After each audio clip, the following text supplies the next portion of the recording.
Hello friends, April 9, 2024 இன்றைய தங்கம் மற்றும் வெள்ளியின் விலையை பற்றி பார்க்கலாம். இன்று வெள்ளியின் விலையில் எந்த மாற்றமும் இல்லை.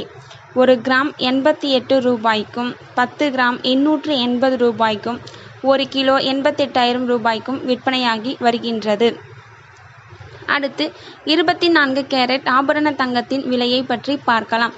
இன்று கிராமிற்கு 10 ரூபாயும் 8 கிராமிற்கு 80 ரூபாயும் அதிகரித்துள்ளது. அதன்படி 1 கிராம் 7,140 ரூபாய்க்கும், 8 கிராம் 57,120 ரூபாய்க்கும், 10 கிராம் 71,400 ரூபாய்க்கும் விற்பனையாகி வருகின்றது. அடுத்து 22 கேரட் ஆபரண தங்கத்தின் விலையை பற்றி பார்க்கலாம். இன்று கிராமிற்கு 10 ரூபாயும் 8 கிராமிற்கு 80 ரூபாயும் அதிகரித்துள்ளது. அதன்படி 1 கிராம் 6,670 ரூபாய்க்கும், 8 கிராம் 53,360 ரூபாய்க்கும், 10 கிராம் 66,700 ரூபாய்க்கும் விற்பனையாகி வருகின்றது. தேங்க்யூ ஃபார் வாட்சிங்.